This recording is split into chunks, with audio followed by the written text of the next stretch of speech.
Hello दोस्तों, मैं आशुतोष सिंह, समीक्षा अधिकारी, जॉब मंत्रा के इस यूट्यूब चैनल पर आप सभी का स्वागत करता हूं और आशा करता हूं कि आप सभी लोग अच्छे होंगे और अपनी तैयारी अच्छे से कर रहे होंगे। तो हमने कंप्यूटर की एक नई सीरीज शुरू की थी, जहां पर हम प्रीवियस ईयर क्वेश्चंस डिस्कस कर रहे थे, पीएस, एपीएस, आरओ, एआरओ और कंप्यूटर असिस्टेंट के एग्जाम्स के। तो आज उसकी क्लास 5th है, ठीक। और आज हम इस क्लास में 23 क्वेश्चंस को डिस्कस करेंगे, जो कि एआरओ के एग्जाम में आए हुए हैं। एआरओ का जो एग्जाम हुआ था 2021 में, एनटीए ने करवाया था। एग्जाम के क्वेश्चंस हैं, ठीक। तो चलिए, आई होप आप लोग इसे ध्यान देंगे, काफी इंपॉर्टेंट सेक्शन है आपके पेपर के लिए। तो आज का हमारा पहला क्वेश्चन है कि large amount of cheques are processed by using. चेकों की बड़ी संख्या को किसका उपयोग करके संसाधित किया जाता है, ठीक। OCR, MICR, OMR, all of these. तो इसका सही आंसर होगा एमआईसीआर, अर्थात मैग्नेटिक इंक कैरेक्टर रिकॉग्निशन। ये होता है एमआईसीआर, ठीक।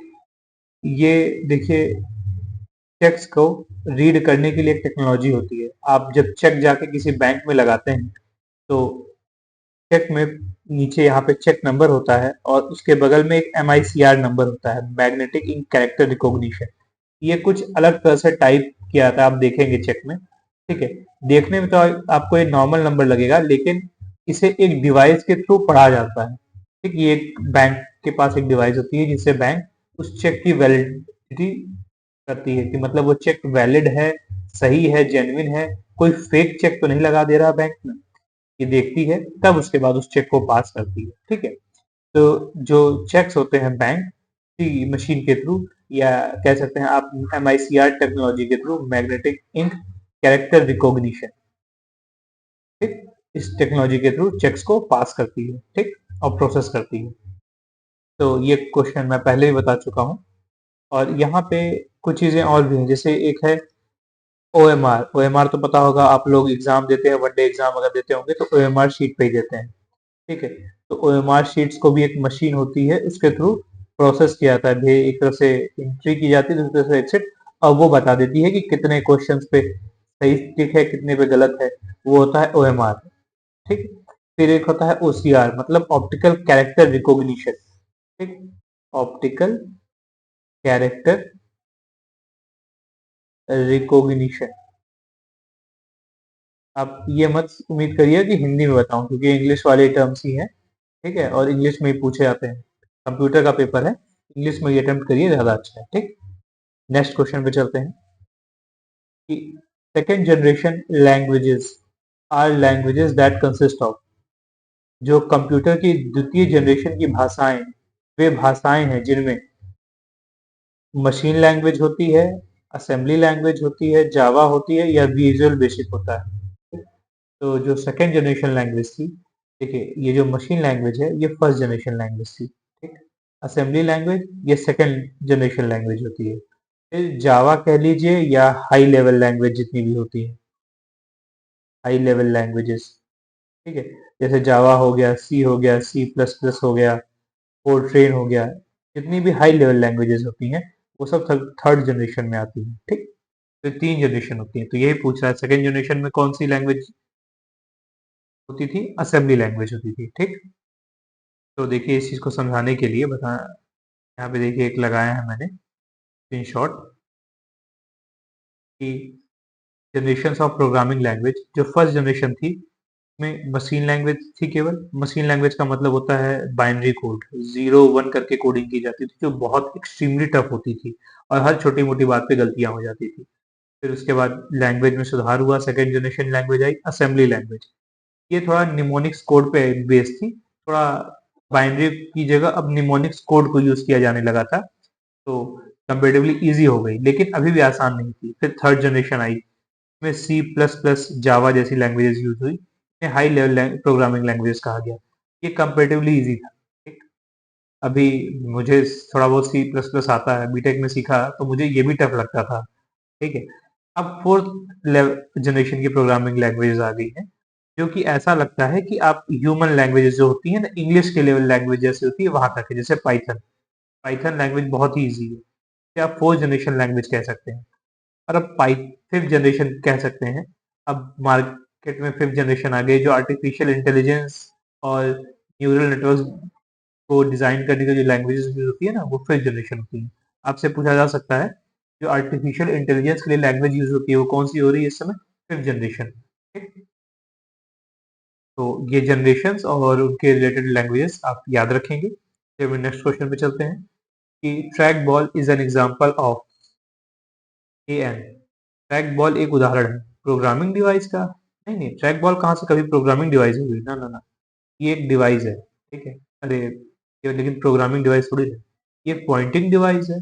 हाँ, संभावना तो है कि ये पॉइंटिंग डिवाइस है। ये एक आउटपुट डिवाइस है? बिल्कुल नहीं, ये एक इनपुट डिवाइस है। सॉफ्टवेयर डिवाइस है? नहीं नहीं, सॉफ्टवेयर डिवाइस नहीं। The right option will B pointing device. क्या कहने का मतलब है? देखिए, ये होता है ट्रैक बॉल, ये माउस का ही एक तरह से भाई होता है, माउस की तरह से काम करता है। जैसे ये मैं, आप ये देख रहे हैं, ये जो मेरा पॉइंटर है, ये मैं माउस से ही कंट्रोल हो रहा है। तो मुझे इसे इधर ले जाना है, इधर ले जाना है, जिस डायरेक्शन में मैं चाहूँ। मल्टी डायरेक्शन, फाइनाइट डायरेक्शंस होती है, मैं जिधर जाना चाहूँ जा सकता हूँ। ठीक है, तो ये ट्रैक बॉल से भी हो जाता है। ठीक, लेकिन ट्रैक बॉल का यूज पहले किया जाता था, अब कम यूज होता है।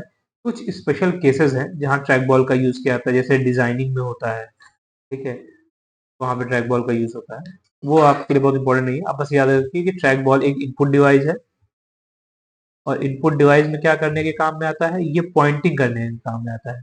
पॉइंटिंग कैसा मीन्स, जैसे कर्सर जो होता है ना, ये से मेरा माउस का कर्सर है, मैं यहाँ पे पॉइंट कर दे रहा हूँ, मैं यहाँ पॉइंट कर दे रहा हूँ, तो वही चीज कर्सर भी ये ट्रैक बॉल भी करता है। ठीक, आई होप आपको ये बात समझ में आ गई होगी। ये एक इनपुट डिवाइस है ट्रैक बॉल। ठीक, नेक्स्ट क्वेश्चन पे चलते हैं कि अ bar code reader, bar code reader जो होता है इज एन एग्जाम्पल ऑफ। जो बार कोड पढ़ने वाला होता है रीडर, का उदाहरण है, किस चीज का उदाहरण है? तो आप लोग शॉपिंग मॉल्स में, वी मार्ट, विशाल मार्ट, या किसी बड़े बड़े मॉल्स में जब परचेजिंग करने जाते होंगे, या कभी आपने सामान लिया होगा, छोटे मोटे किराने की दुकानों से ले लेते हैं, तो आजकल वहां भी बार कोड रीडर लगे होते हैं। ठीक है, हर प्रोडक्ट पे बार कोड को वो स्कैन करते हैं, तो उनका जो सिस्टम होता है, उस सिस्टम में सामने ही चला आता है कि इस ये प्रोडक्ट है, इस प्रोडक्ट की जैसे सिस्टम है, तो उस पर चला आता है ये प्रोडक्ट है, प्रोडक्ट का नाम है, ये उसकी प्राइस है। ठीक है, ऐसे ऐसे करता चला आता है और फाइनल टोटल कर देता है कितना हो गया।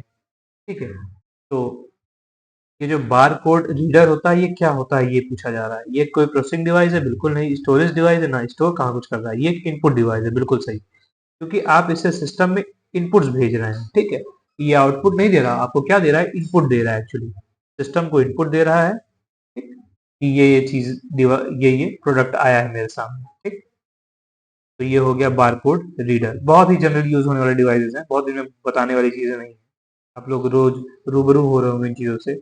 विच key is also known as toggle key. कौन सी की को टॉगल की के रूप में जाना जाता है? तो मेरा जो लेक्चर 2 है, उसमें भी के बारे में बात की थी मैंने कि टॉगल कीज कौन कौन सी होती हैं।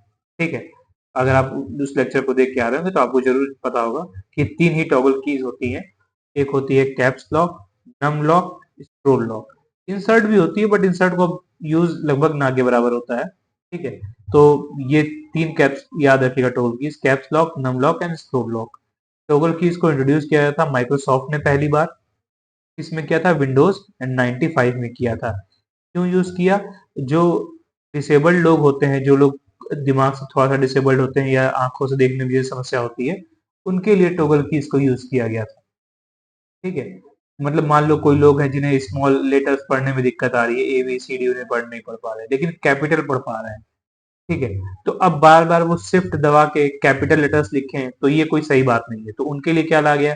कैप्स लॉक ला दिया गया। वो बस कैप्स लॉक दबाते थे तो सब कुछ कैपिटल में लिखने लगते थे लगातार।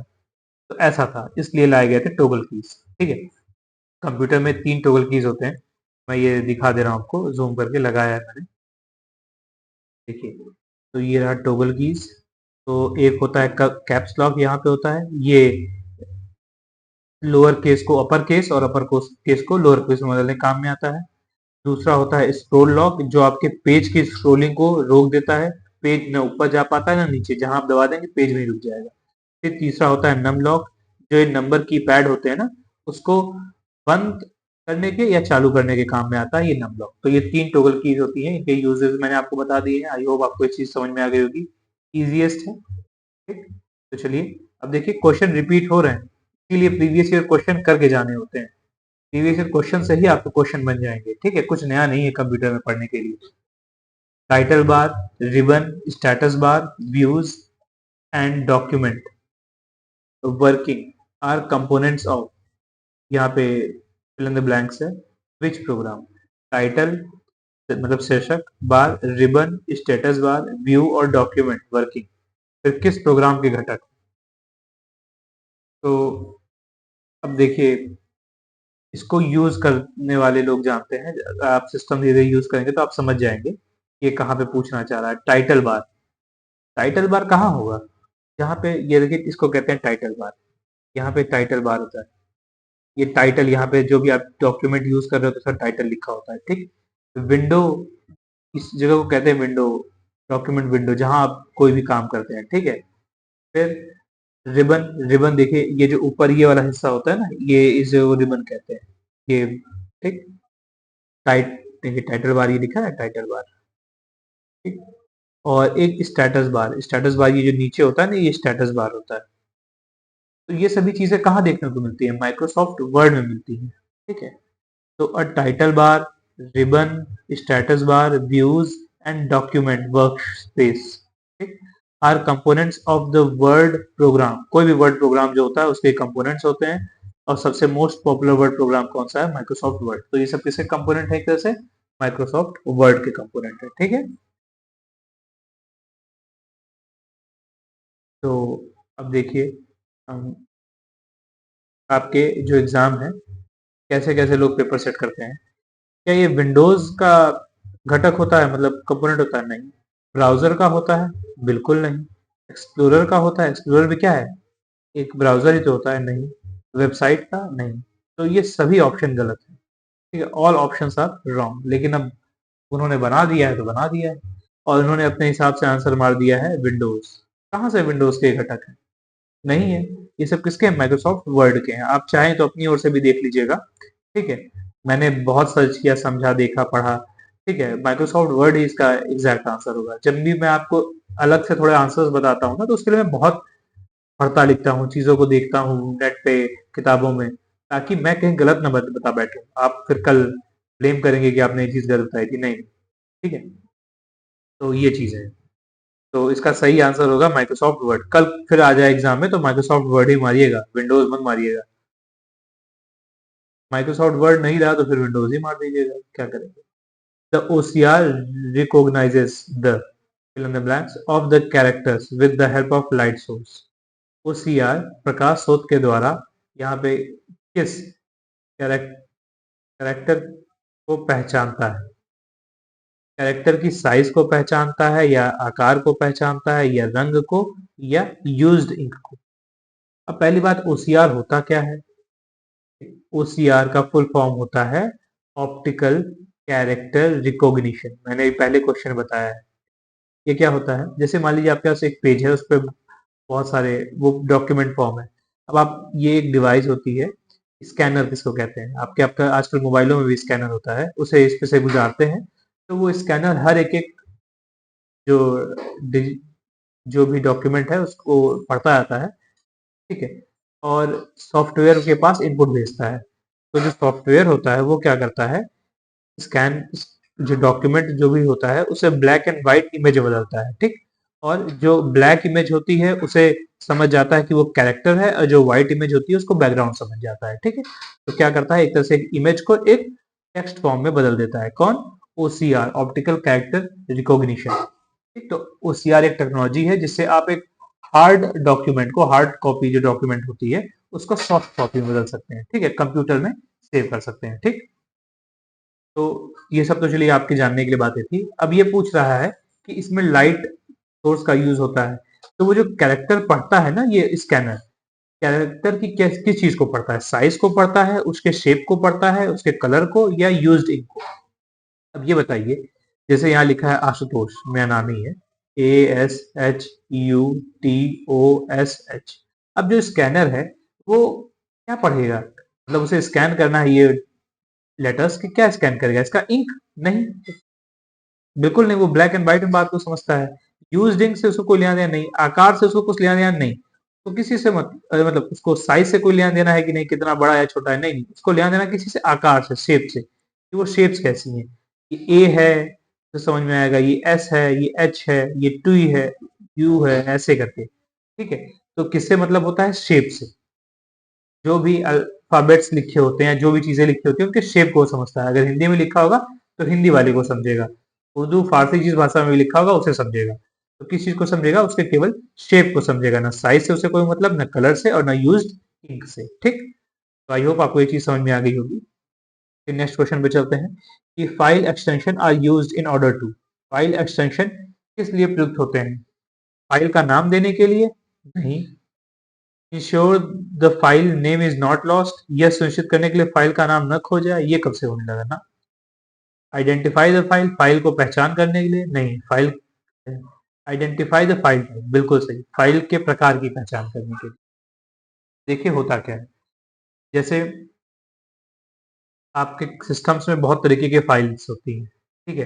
कोई डॉक्यूमेंट फाइल है, कोई वीडियो फाइल है, कोई ऑडियो फाइल है, ठीक है। इन सभी को अलग अलग से पहचान कैसे दी जाए, उनके नाम से ही? ना, नहीं, नाम से ही अकेले पहचान नहीं होती, कि एक्सटेंशन से होती है, कि वो किस एक्सटेंशन में। जैसे देखिए, ये एक सॉफ्टवेयर है, तो इसका नाम लिख दिया है हमारे लिए एप्लीकेशन डॉट ई एक्स, ये होता है एक्सटेंशन डॉट ई एक्सी। ई एक्सी एक एप्लीकेशन का एक्सटेंशन होता है, ठीक। फिर देखिए डॉक्यूमेंट है ये, तो डॉट डॉक्स, ये जो नाम आप कुछ भी रख लीजिए, यहाँ पे नाम हटा दीजिए, नाम आप कुछ भी रखिए, एक्सटेंशन आप बदल नहीं सकते। अगर आपने डॉक्यूमेंट बनाया तो डॉक्यूमेंट एक्सटेंशन रहेगा डॉक्स का। फिर ये डॉट MP3, ये सॉन्ग का होता है, आपने जरूर सुना होगा। फिर डॉट XLS, ये स्प्रेडशीट का होता है, ठीक। तो जो एक्सटेंशन होते हैं ये बताते हैं कि ये फाइल किस टाइप की है, ठीक है। और नाम तो आप अपनी मर्जी से कुछ भी रख सकते हैं, 1 2 3 कुछ भी आप मन रखे रहे नाम रख दीजिए। एक्सटेंशन बताता है कि फाइल किस तरह की है, कोई सॉन्ग है, कोई डॉक्यूमेंट है, कोई एप्लीकेशन है, या कोई स्प्रेडशीट है। फिर बहुत सी चीजें होती हैं, ठीक है। तो एक्सटेंशन का इस्तेमाल किस लिए होता है, फाइल के टाइप को बताने के लिए। आपके एग्जाम में ये भी पूछा जाएगा कि ये एक्सटेंशन है, ये किस तरह की फाइल को बता रहा है। ठीक है, अब जैसे मैंने लगाया यहाँ पे डॉट DOC, जब भी डॉक आएगा तो ये डॉक्यूमेंट का फॉर्मेट है, ठीक। डॉट डॉक्स एक्स, ये अब लेटेस्ट में जो भी विंडोज 11 के बाद जो भी आ रहे हैं, जो भी नए ऑफिस आ रहे हैं, उनमें डॉट एक्स लगा होता है। RTF का मतलब होता है रिच टेक्स्ट फॉर्मेट, याद रखिएगा। डॉट TXT मतलब होता है प्लेन टेक्स्ट, ये आपके एग्जाम में पूछे जाएंगे। XLS, ये सिम एक्सेल शीट थी, ठीक है। अब इसी को थोड़ा सा नया जो वर्जन जो आ रहे हैं ऑफिस के, उसमें एक्स कर दिया गया है, SLXX, ये इसके कुछ नहीं, मॉडिफाइड वर्जन होता, वही बात है, ठीक। ये dot PPT PowerPoint presentation होता है। Dot CSV, comma, separated values, नहीं, ये कुछ खास नहीं, इम्पोर्टेंट नहीं है, ठीक। डॉट MP3, ये ऑडियो के लिए होता है, जानते हैं। डॉट AAC, ये भी ऑडियो के लिए होता है। डॉट WM में ये विंडोज मीडिया ऑडियो होता है, ठीक। ये सभी ऑडियोज के लिए है, ठीक। और ये सभी वीडियोज के लिए। डॉट FLV, डॉट MP4 तो आप लोग जानते होंगे। फिर डॉट WMV, ये सब इंपॉर्टेंट्स हैं, इसीलिए मैं यहाँ बता रहा हूँ। एग्जाम में आपसे पूछ देता है कि ये जो फॉर्मेट है, जैसे मान लीजिए पूछ दिया डॉट WMV, इसका संबंध निम्नलिखित में से किस प्रकार की फाइल से है? ऑडियो, वीडियो, ठीक है, फोटोग्राफ्स, तो आप बता पाएंगे, ठीक है। तो इसीलिए इन्हें याद कर लीजिएगा, लिख लीजिएगा। आगे मैं आपको और भी तरीके के होते हैं, उन्हें भी आगे अलग अलग क्वेश्चंस में बताता रहूंगा, ठीक। तो चलिए अभी नेक्स्ट क्वेश्चन पे चलते हैं। Temporary storage area attach to the CPU for input output operation is, ये IO का मतलब होता है इनपुट स्लैश का फिर आउटपुट, ठीक। एक अस्थायी संचय क्षेत्र क्या है जो CPU से जुड़ा होता है और इनपुट आउटपुट ऑपरेशन के लिए होता है? तो वो होता है बफर। अब आप कहेंगे सर ये क्या होता है? देखिए, लगाया मैंने, ये CPU है, एक इनपुट डिवाइस ने कोई डाटा दिया, वो डाटा जाएगा कहाँ पर? आपकी जो हार्ड ड्राइव है, डिस्क, उसमें जाएगा। लेकिन कहाँ से होते हुए जाएगा? रैम से होते हुए जाएगा। ये रैम होती है, RAM, रैम। तो रैम के जिस हिस्से का यूज होता है इस काम के लिए, उसे कहते हैं बफर। ठीक। तो इनपुट डिवाइस ने कुछ डाटा भेजा, वो रैम के बफर वाले एरिया से होके कहाँ गया? हार्ड ड्राइव में गया। ठीक। ओके। फिर कंप्यूटर ने उस पर काम किया, उस डाटा पे। फिर काम करके उसे वापस आउटपुट डिवाइस को भेजा, तो उस दौरान भी वो कहाँ से होते जाएगा? बफर से होते हुए जाएगा। तो बफर रैम की वो स्पेस होती है जिसपे सीपीयू इस्तेमाल करता है इनपुट आउटपुट ऑपरेशन करने के लिए। ठीक। और सीपीयू के पास अपने खुद के लिए भी छोटा सा एक स्टोरेज होता है जिसे कहते हैं रजिस्टर, जिसे वो कैलकुलेशन करते वक्त या प्रोसेसिंग करते वक्त यूज करता है। ठीक है। तो रजिस्टर सही ऑप्शन नहीं होगा, क्योंकि यहाँ पूछ दिया इनपुट आउटपुट ऑपरेशन के लिए। अगर इनपुट आउटपुट ऑपरेशन ना होता ना, तो इसका सही आंसर था रजिस्टर। कि जो टेम्परेरी स्टोरेज अटैच होता है सीपीयू के साथ, वो होता है रजिस्टर। लेकिन कह दिया इनपुट ऑपरेशन, इनपुट और आउटपुट ऑपरेशन के लिए क्या यूज होता है, तो वो होता है बफर। ठीक। आई होप आपको ये चीज समझ में आई होगी। जो फिगर देखेंगे तो आपको ज्यादा ये चीज क्लियर हो जाएगी। ठीक है। तो ये बफर हो जाता है इस दौरान। ठीक। BUFFER, buffer. ठीक। ये रैम का ही एक पार्ट होता है। चलिए अपने नेक्स्ट क्वेश्चन पे चलते हैं कि, और ये प्रीवियस वाला है। हाँ।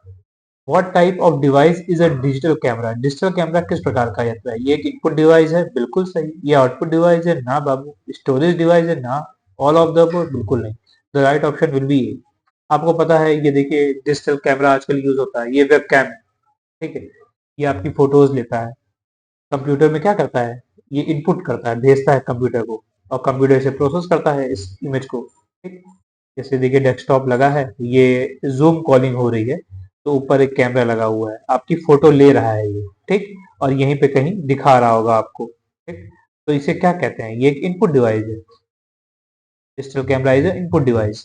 वहीं ये स्पीकर है, ये क्या है? आउटपुट डिवाइस है, क्योंकि क्या है, ये साउंड आपको दे रहे हैं। कीबोर्ड माउस के क्या है? इनपुट डिवाइस है। ठीक।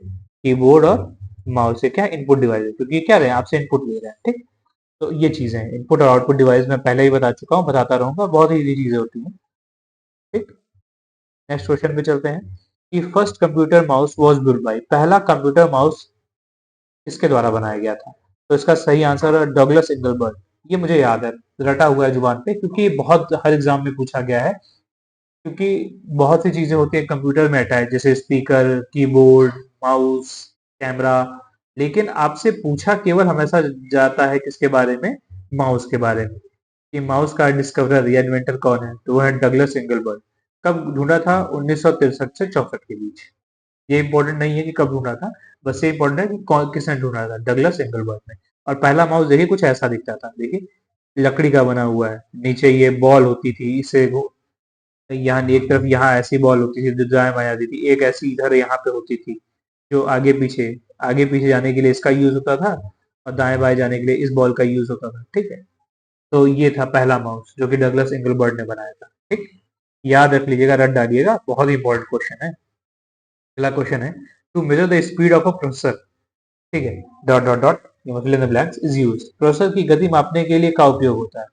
प्रोसेसिंग स्पीड आप कह सकते हैं, लेकिन सही आंसर होगा क्लॉक स्पीड। प्रोसेसर की जो स्पीड होती है वो क्लॉक स्पीड में मापी जाती है, मेमोरी में नहीं। मेमोरी जो होती है वो रैम और रोम होती है। ठीक। रैम एंड रोम। ठीक। इससे लोग कहते तो हैं कि कंप्यूटर आपका तेज जाएगा, लेकिन ये प्रोसेसर की स्पीड को नहीं बता रहा, ये कंप्यूटर की स्पीड को बताने के लिए रैम और रोम होते हैं। ठीक। यूनिट्स कुछ होता नहीं है। ठीक।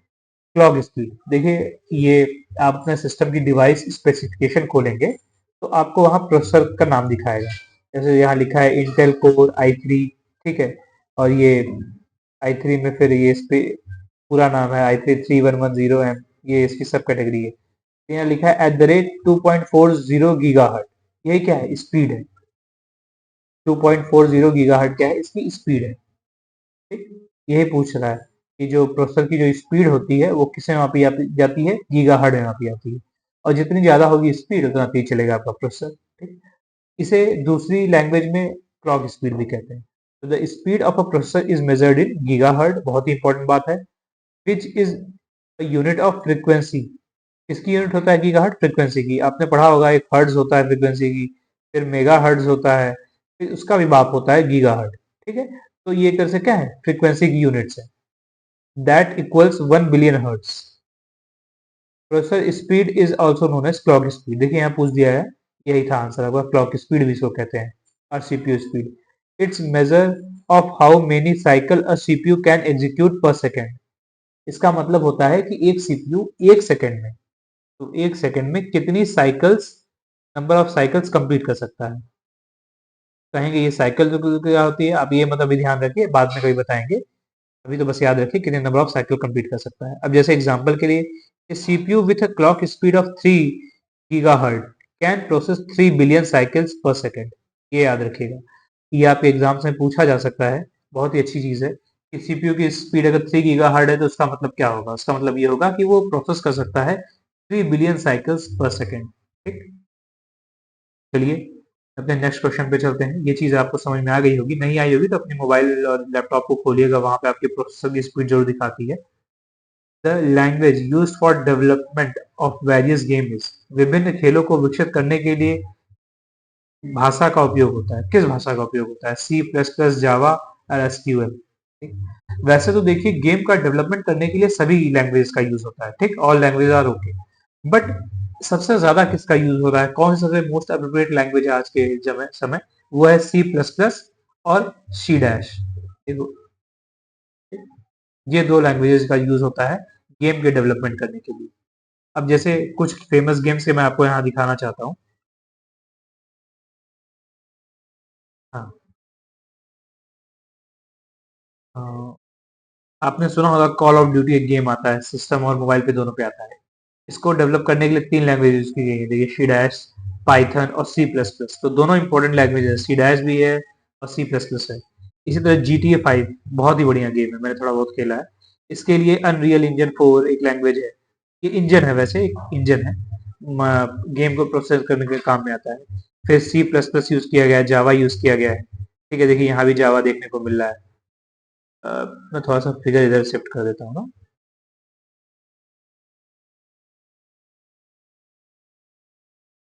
अब ये देखिए फ्री फायर, आप जान रहे होंगे मोबाइल का एक बहुत फेमस गेम है फ्री फायर।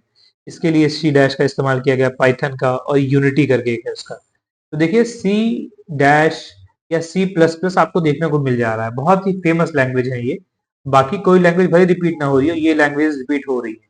ये बहुत ही इंपॉर्टेंट लैंग्वेज है इस समय, इसलिए गेम के डेवलपमेंट करने के लिए। क्यों ऐसा कह रहे हैं आप सर, ये तो पुरानी लैंग्वेजेस हैं। ठीक है, आज तो इससे भी अच्छी अच्छी लैंग्वेजेस आ चुकी है मार्केट में।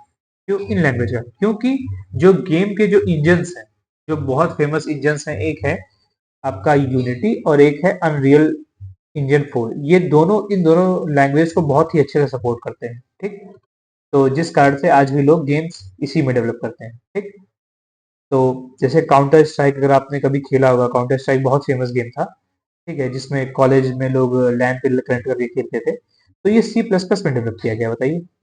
और वहीं Xbox जो है आप लोग का, जो सुनते होंगे गेमिंग के लिए आता है, अब माइक्रोसॉफ्ट के जो गेम्स होते हैं वो सब में किसमें होते हैं, सी डैश में, सी हैश टैग में होते हैं। ठीक है, तो आई होप आपको ये बात क्लियर हो गई होगी। तो अब कहीं पूछा जाए तो गेमिंग के लिए दो लैंग्वेज ज़्यादा इंपॉर्टेंट है, एक सी प्लस प्लस और सी हैश टैग। ठीक, सी डैश डैश मैं बोल रहा था, थोड़ा गलती हो गई थी। ठीक है, फिर नेक्स्ट क्वेश्चन पे चलते हैं। C language developed by Dennis Ritchie. Dennis Ritchie द्वारा सी भाषा को कब विकसित किया गया? तो देखिए इसका तो आंसर मुझे भी देखना पड़ा, मुझे भी पता नहीं था, 1972 में।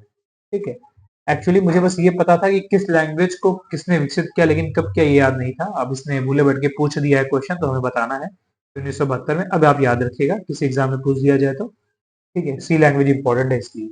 अब मैं यहाँ पे कुछ लैंग्वेज और उनके डेवलपर के नाम भी दे रहा हूँ, जैसे डेनिस रिची, इन्होंने सी लैंग्वेज को डेवलप किया था कब, 1972 में। ठीक, और सी लैंग्वेज को मदर लैंग्वेज कहा जाता है सभी लैंग्वेज की, क्योंकि जितनी भी लैंग्वेज हैं सी से ही बनी है, सी प्लस प्लस, जावा, ठीक है, पाइथन, जितनी भी लैंग्वेजेस आप यूज कर रहे हैं आज प्रोग्रामिंग के लिए, वो सभी सी से ही बनी है। सी का सिंपलेस्ट रूप बनती जा रही है वो।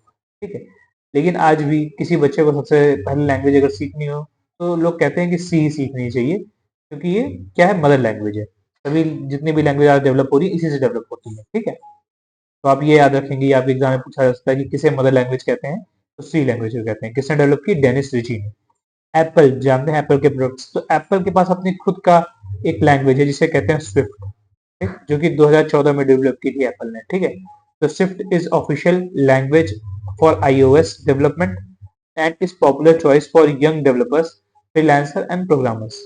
जो भी लोग आजकल फ्रीलांस में कमाना चाहते हैं, डेवलपर्स बनना चाहते हैं, उनके लिए जो स्विफ्ट है बड़ी फेमस लैंग्वेज है। इसकी अच्छी खासी पेमेंट मिलती है ऑनलाइन, ठीक है। इसमें डेवलप करके कोई भी आप दे, क्योंकि जो जो भी आप डेवलप करके देंगे इसके थ्रू, वो आईफोन या आईओएस में चलेंगे, तो एप्पल आपको अच्छे पेमेंट देती है उसके लिए।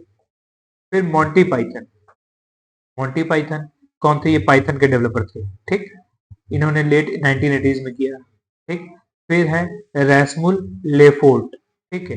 इन्होंने पीएचपी, ये पीएचपी के फाउंडर है। पीएचपी लैंग्वेज का इस्तेमाल वेबसाइट और वेब एप्लीकेशंस को डेवलप करने के लिए किया जाता है। तो ये जो इंपॉर्टेंट लैंग्वेजेस हैं और उनके डेवलपर्स के नाम आप नोट डाउन कर लीजिएगा, बाकी आपको बहुत कुछ जानने की जरूरत नहीं। जो इंपॉर्टेंट बातें होती है वो मैं क्या करता हूँ, रेड कलर में हाईलाइट कर देता हूँ, आप उन्हें नोट डाउन कर लीजिएगा, ठीक। नेक्स्ट क्वेश्चन पे चलते हैं कि fill in the blanks are the words that a programming language has set aside for its own use।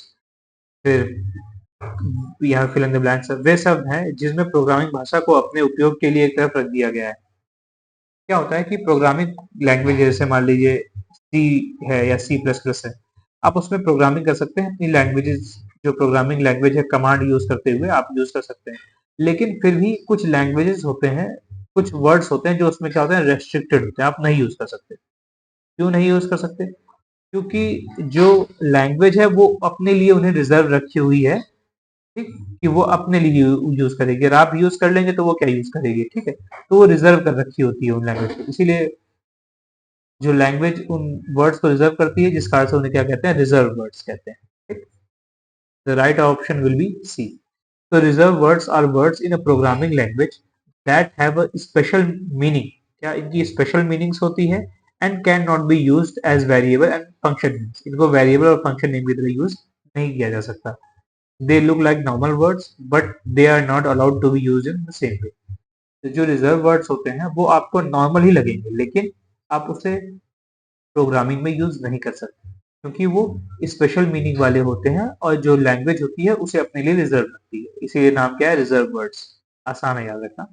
अब जैसे यहाँ पे अलग अलग प्रोग्रामिंग लैंग्वेजेस हैं और उनके लिए रिजर्व वर्ड्स दिए हुए हैं कि आप सी यूज कर रहे हैं तो उसमें ऑटो, ब्रेक, केस, चार, एल्स, ये सब नहीं लिख सकते। आप सी में आप नहीं लिख सकते, अलाउड ही नहीं। आप लिखेंगे तो प्रोग्राम इनवैलिड हो जाएगा, मना कर देगा, कहेगा कि ये तो रिजर्व वर्ड्स, ठीक है। एरर दिखाने शो कर देगा, ठीक है। तो आई होप आपको ये क्वेश्चन समझ में आएगा। नेक्स्ट क्वेश्चन पे चलते हैं। Error in program is called, program में त्रुटि को क्या कहा जाता है? प्रोग्राम में अगर कोई त्रुटि आती है तो उसे बग कहा जाता है। वायरस नहीं, वायरस तो क्या, एक मालवेयर, पहले ही बता चुका हूँ, मालवेयर है, ठीक है। और डीबग, बग को रिमूव करना, मतलब एरर को हटाने को ही कहते हैं डीबग, ठीक। डीबगिंग कहते हैं एरर को हटाने को। फिर नॉइस, ये तो आप जान रहे हैं, शोरगुल से कुछ नहीं होगा, ठीक। तो ये देखिए, मैंने एक ऑनलाइन टीचर थे उनसे ही लिया, मुझे लगा कि इतनी मेहनत कौन करे समझाने के लिए, ये मुझे मिल गया, ठीक है। एरर जो होती है उसे क्या कहते हैं, ये अनएक्सपेक्टेड आउटपुट होता है, जिसे एरर कहते हैं, ठीक है। For the successful execution of a program it is necessary to remove all types of error. एक प्रोग्राम के सही रूप से, सुचारू रूप से चलने के लिए यह आवश्यक है कि कोई भी उसमें एरर्स, जितनी भी एरर्स हो वो सारी रिमूव कर दी जाए, ठीक। एरर्स को बग भी कहते हैं, यही पूछा गया है आपके क्वेश्चन में, ठीक। डिबगिंग वो प्रोसेस होती है जिसके द्वारा एरर्स को ढूंढा जाता है और उन्हें रिमूव किया जाता है, ठीक। और तीन तरह की एरर्स होती है, syntax error, run time error and logical error. ये याद रखिएगा कि एरर्स कितनी टाइप होती है, तीन type, syntax, run time error and logical error, ये इंपॉर्टेंट है, ठीक। बग और डिबगिंग याद रखिएगा, ठीक। तो चलिए मैं आपको एक चीज और समझा देता हूँ।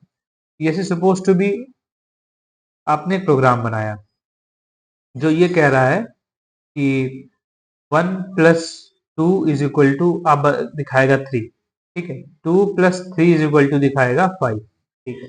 लेकिन आपने कह दिया n+1 इज इक्वल टू वो कहा 1।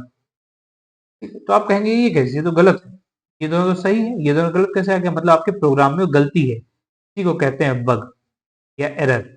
ठीक, आपके प्रोग्राम में एरर है, अब उसे आप सही करेंगे, इसे कहेंगे डीबगिंग। तो चलिए नेक्स्ट क्वेश्चन पे चलते हैं। इसे रन टाइम वैसे एरर कहेंगे, अगर आप पूछना चाहें किस तरीके की एरर होगी तो इसे रन टाइम एरर कहेंगे। ठीक है, तो ये लॉजिकल एरर करेंगे, गलती हुई, लॉजिकल एरर करेंगे, आपका लॉजिक ही गलती था। तो चलिए अपने नेक्स्ट क्वेश्चन पे चलते हैं कि हमारा नेक्स्ट क्वेश्चन है कि fill in the blanks is an additional set of commands that a computer displays after you make a selection। अब देखिए, हिंदी में पढ़ने से अच्छा मैं आपको क्वेश्चन समझाता हूँ। कह क्या रहा है कि अगर आप मान लीजिए किसी चीज का सिलेक्शन करते हैं तो एक मेन, मान लीजिए यहाँ पे कई चीजें कंप्यूटर में लिखी हुई हैं, आप पहली चीज को सिलेक्ट करते हैं तो यहाँ पे एक डायलॉग बॉक्स, यहाँ पे एक बॉक्स खुल जाता है, इसे क्या कहते हैं? ठीक है, सब मेन्यू कहते हैं, डायलॉग बॉक्स कहते हैं, मेन्यू सेलेक्टिंग कहते हैं, या ऑल ऑफ दीज? तो ऑल ऑफ दीज तो नहीं होगा, इसे क्या कहते हैं? डायलॉग बॉक्स कहते हैं। आपने दूसरे को छुआ, दूसरा डायलॉग बॉक्स खुल जाएगा सिलेक्शन करने पर। ठीक, लेकिन कभी कभी क्या होता है, अब इन डायलॉग्स बॉक्स के अंदर ऐसे मेन्यू, सब मेन्यू बने होते हैं, आप उनको खोलेंगे तो और भी खुल जाएंगे, फिर उसके अंदर मेन्यू बने होते हैं, उन्हें खोलेंगे, इसे सब मेन्यू कहते हैं। जब डायलॉग बॉक्स के अंदर भी आप जाते रहें और बॉक्स खुलते रहें तो उन्हें क्या कहेंगे? सब मेन्यू कहेंगे। जैसे मैं आपको दिखाता हूँ,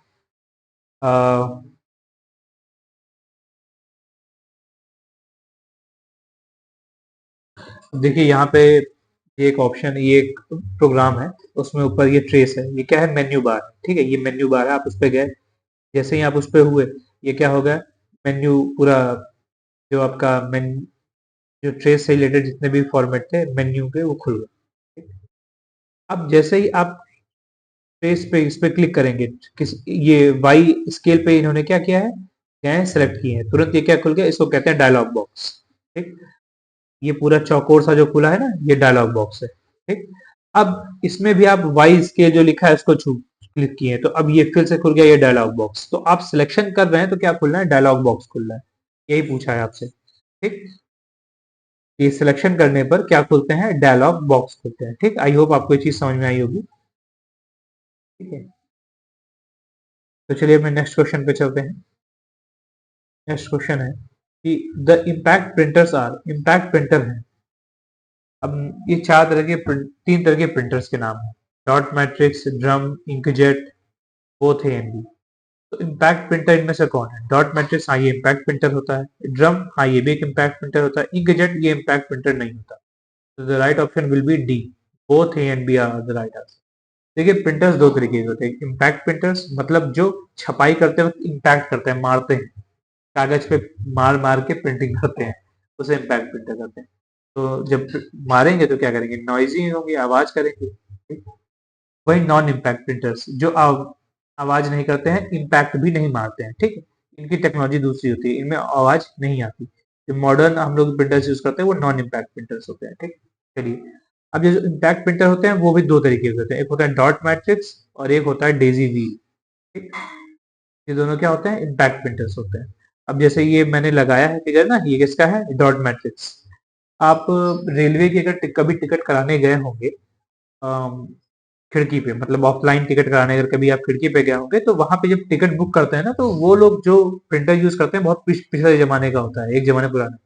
तो वो जो प्रिंटर होता है ना, वो डॉट मैट्रिक्स होता है, वो मार मार के प्रिंट करता है। कभी आप अपने टिकट को लेके देखिएगा छू के, उस पर दबाव का निशान बना रहता है। ठीक है, कि पीछे हाँ कि कुछ चीजें पंच की गई थी, तो वो डॉट मैट्रिक्स होता है, क्योंकि इस पे मार मार के टाइपिंग होती है। ठीक है, और अब मॉडर्न जो है वो होते हैं इंकजेट, थर्मल, लेजर। ठीक है, ये नॉन इम्पैक्ट प्रिंटर्स होते हैं और ये बहुत ज्यादा मॉडर्न होते हैं। इनमें सबसे मॉडर्न इस समय जो टेक्नोलॉजी है वो लेजर प्रिंटर की है। आजकल जो आप कॉमर्शियल लेवल पे प्रिंटर्स देखते होंगे या कोई अच्छे प्रिंटर देखते होंगे जो एक बार में जल्दी से छाप के निकाल दे रहे हैं, वो लेजर प्रिंटर होते हैं। ठीक है, देखते हैं डॉट मैट्रिक्स प्रिंटर जो रेलवे में लगे होते हैं, बड़े धीरे धीरे छापते हैं, कैसे पेज लेते हैं, दूसरी तरफ से आवाज कर करके tin tin tin tin tin निकालते रहते हैं। तो चलिए आपको समझ में आ गया होगा। नेक्स्ट क्वेश्चन पे चलते हैं। When you cut or copy information it gets placed in the, जब आप सूचना को कट या कॉपी करते हैं तो यह में चली जाती है। यह क्लिप आर्ट में चली जाती है? नहीं, क्लिप बोर्ड में चली जाती है, बिल्कुल सही। मदरबोर्ड में चली जाती है ना, बिल्कुल नहीं, ए एंड बी ना, क्लिप बोर्ड में चली जाती है। देखिए आप कहेंगे ये क्या होता है, एक्चुअली क्या होता है कि जैसे आपने कुछ लिखा है, मेरा ही नाम लिख दिया है आशुतोष, ठीक, लिखा हुआ है।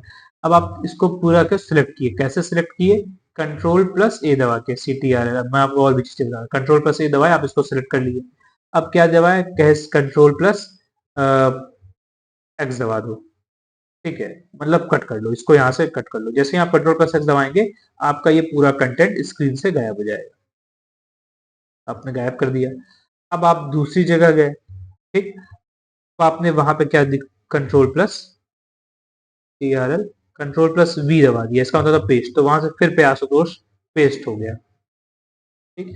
ये तो एक जनरल बात थी, लेकिन इस ड्यूरेशन के बीच ये जो आशुतोष जो नाम था कहाँ भाई साहब, उड़ गया था, तो था कहाँ, ये था क्लिपबोर्ड, सॉरी ये था क्लिपबोर्ड, क्लिपबोर्ड में जाके सेव रहता है, ठीक है।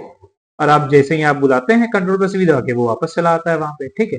अब देखिए जैसे सिस्टम में, देखिए आप अगर आपने माइक्रोसॉफ्ट वर्ड यूज किया होगा, तो उसमें क्लिपबोर्ड देखिए यहाँ पे बना होता है, ये होता है क्लिपबोर्ड। क्लिपबोर्ड पे आप क्लिक करेंगे, तो जितनी भी चीजें आपने कॉपी की रहती हैं उनकी लिस्ट खुल जाती है, जैसे ये आपने कॉपी किया, दूसरा आपने कॉपी किया, तीसरा आपने कॉपी किया, जितनी भी चीजें आपने कॉपी किया सबकी क्लिप लिस्ट खुल जाती है, आप किसी पे भी क्लिक करेंगे वो चीज अपने आप यहाँ पे पेस्ट हो जाती है। तो ये होता है क्लिपबोर्ड। क्लिपबोर्ड में बीच में जाके जो डाटा होता है आपका सेव रहता है, कॉपी और पेस्ट के बीच जो डाटा होता है वो आपका क्लिपबोर्ड में सेव होता है, ठीक है। और मोबाइल में भी आपका क्लिपबोर्ड होता है, आप सर कहेंगे वो कहाँ होता है, कहाँ देख सकते हैं, देखिए मैं दिखाता हूँ, ठीक है। आप जो आपका वो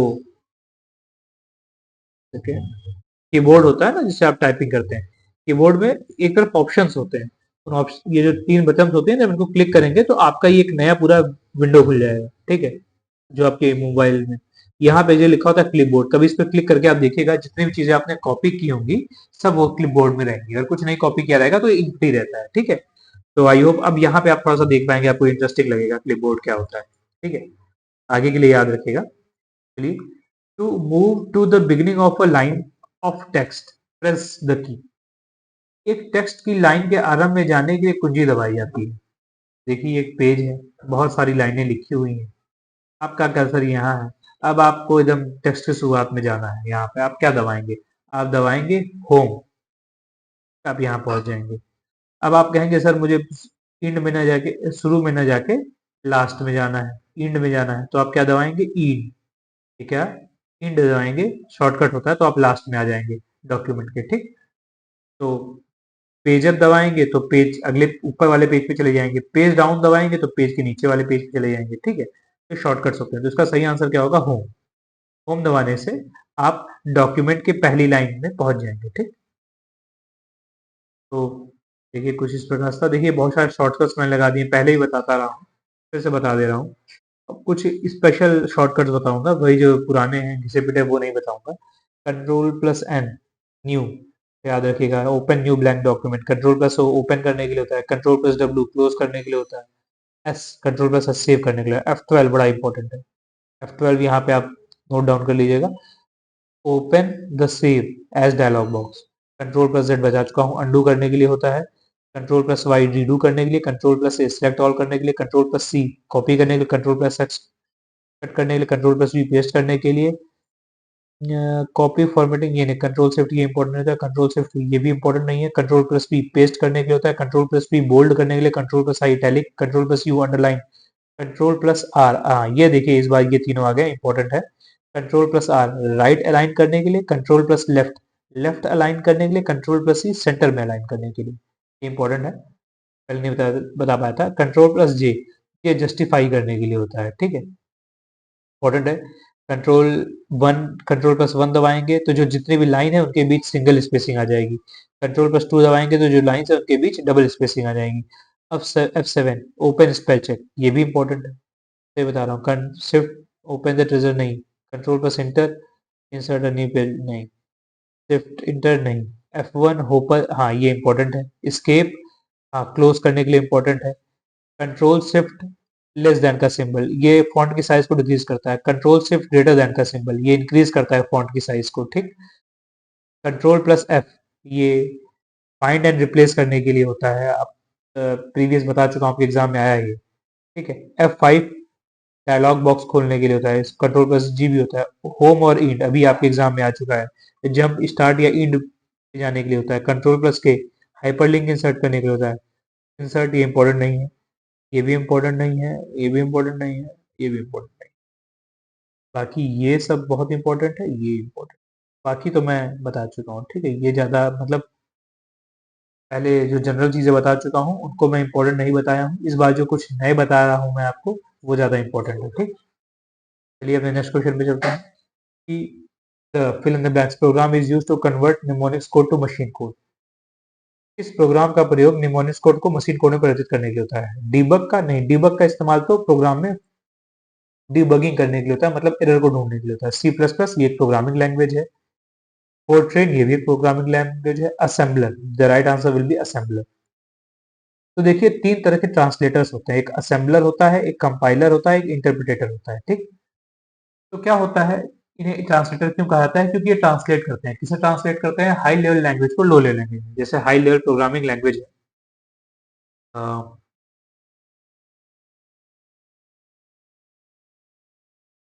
हाई लेवल प्रोग्रामिंग लैंग्वेज है, मान लीजिए सी है, सी प्लस प्लस है, जावा है, पाइथन है, ये सब हाई लेवल प्रोग्रामिंग लैंग्वेज है। आपने लिख दिया, ठीक है। ये जाते हैं ट्रांसलेटर के पास। तो ट्रांसलेटर ये तीन है, कंपाइलर, इंटरप्रेटर, असेंबलर, ये तीन तरह के ट्रांसलेटर्स होते हैं। ये इसे ट्रांसलेट करके लो लेवल प्रोग्रामिंग लैंग्वेज में बदलते हैं। लो लेवल मतलब बाइनरी कोड में 0 1 के फॉर्म में बदलते हैं, और कंप्यूटर केवल इसे ही समझ पाता है। हाई लेवल लैंग्वेज तो कंप्यूटर को समझ ही में नहीं आती है। तो ट्रांसलेटर बहुत जरूरी होता है हाई लेवल लैंग्वेज को लो लेवल लैंग्वेज बदलने के लिए, ताकि कंप्यूटर उसे समझ सके और उस पर कुछ काम कर सके। ठीक, तो तीन तरीके के ट्रांसलेटर्स होते हैं, कंपाइलर, इंटरप्रेटर और असेंबलर। इन तीनों की अलग अलग विशेषताएं होती है। कंपाइलर का काम होता है पूरे प्रोग्राम को एक बार में ट्रांसलेट कर देता है। इंटरप्रेटर क्या करता है? लाइन बाय लाइन ट्रांसलेट करता है, पहली लाइन को करेगा, फिर दूसरी लाइन को, फिर तीसरी लाइन को, फिर चौथी लाइन को। असेंबलर क्या होता है? असेंबलर पहले इस्तेमाल होता था, अब थोड़ा थोड़ा ये भी कम होता जा रहा है। असेंबलर असेंबली लैंग्वेज, जो निमोनिक्स कोड होते हैं, निमोनिक्स कोड को लो लेवल लैंग्वेज बदलता है। ठीक है, यही पूछा गया है कि निमोनिक्स कोड को मशीन कोड में कौन बदलता है? तो असेंबलर बदलता है। ठीक, ये सब कहानियां मैं इतना कुछ ज्यादा ही अंदर बता देता हूँ, मुझे कभी कभी लगता है कि कुछ ज्यादा ही डीप बता दे रहा हूँ आपको, मतलब डीप नहीं, मतलब कुछ ज्यादा ही डिस्क्रिप्शन देने लगता हूँ आपको।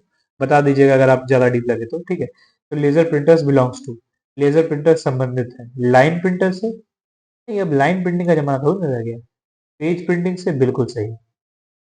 बैंड प्रिंटर से, ये क्या होता है पता नहीं। नहीं नहीं, बैंड प्रिंटर वो होता है डॉट मैट्रिक्स, वो भी नहीं है। डॉट मैट्रिक्स प्रिंटर नहीं। सही आंसर होगा पेज प्रिंटिंग से।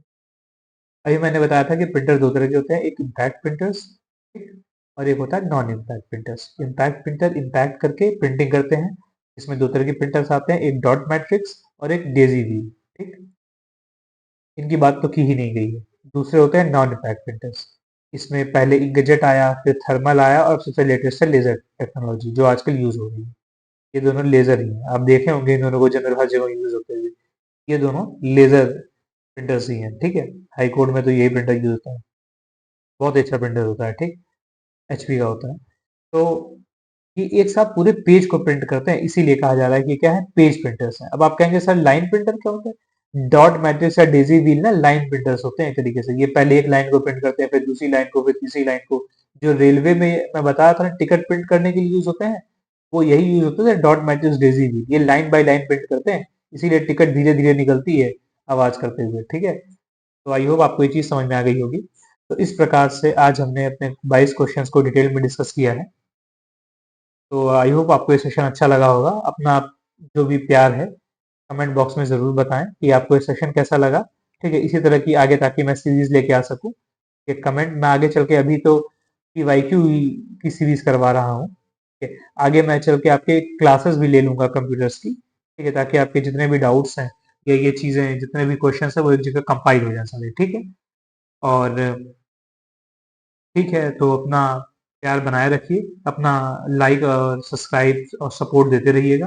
Thank you and have a nice day. मैं आशुतोष से इसी प्रकार से साइन ऑफ करने चलता हूँ। देखिए बनाया हूँ तो चला ही दूँ। जॉब मंत्रा को लाइक, सब्सक्राइब और शेयर करें। Thank you.